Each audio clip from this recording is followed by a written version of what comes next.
Ito yung Alona Beach. So, hindi ko siya ina-expect na ganito siya ngayon. Tingnan siya. Today is, ngayon is May 15. May 15. It's a Thursday afternoon. Around 4 or 5 p.m. Yeah, ganito yung sitwasyon ngayon dito. So, hindi pa ganun kadami yung tao. Mamaya pa siguro dadami ito ng bongga. Pero ang hindi ko lang inaasahan is ito. Ang dumi ng tubig. Medyo nagsisisi ako.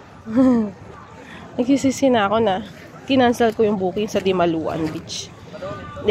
Malapit sa Dimaluan Beach. Ayan siya. Ang dumi. As in, wala masyadong naliligo. Kakaunti naliligo. I don't know if today lang to. Ganito. But talagang ang dumi niya. Ang daming mga ganyan lumot. Nakakalungkot lang kasi akala ko okay dito. Kasi dito yung mataas na, sabi nila na parang most book area ba. Parang kami nagbo-book dito sa area na to. Alona Beach. Malapit sa Alona Beach. Pero yun nga, more on nightlife lang pala talaga. Akala ko naman maganda rin yung water or itong beach area. Kaya lang naman kinancel ko yung sa Dimaluan kasi nung chinek ko naman yung maps niya. Nung nakita namin din kanina, malayo sa mga pamilihan.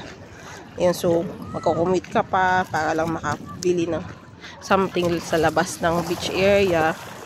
Pero kung ang purpose mo naman is gusto mo mag-swimming, ma-enjoy yung resort, I think mas maganda kumuha ka ng resort. Kung gusto mong magstay sa isang resort, mag-swimming lang, mag-relax, mas maganda nung ka sa malapit sa Dimaluan Beach. Wag dito sa Alona. Ang pangit.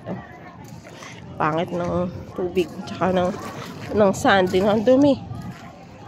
Doon kasi nung nakita namin kanina sa Dimaluan, grabe ang pino ng buhangin. Ito, ang dumi talaga ba? Medyo nakaka-disappoint lang talaga. Hi, but it's okay. Nandito na kami. So, kapag picture naman kami sa Dimaluan kanina. So, thank you Lord na lang din. At least nakapunta kami. So, yun lang. Something to take note sa inyo. Mga pupunta rin ng Bohol. Kung gusto nyo. Hello.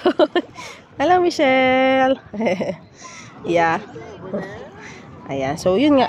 Kung pupunta kayo sa Bohol, tas ang purpose nyo is mag-beach lang, enjoy yung paligid, mag-swimming with the family. Then, mas maganda doon ka sa malapit sa Dimaluan.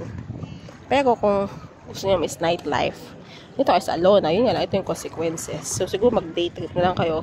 Half-day trips doon sa mas magagandang resort island. Resort area. Ayun lang. So, thank you. Hopefully, nakatulong dito ang video na to. Para magka-idea kayo dito sa Alona Beach. Bye!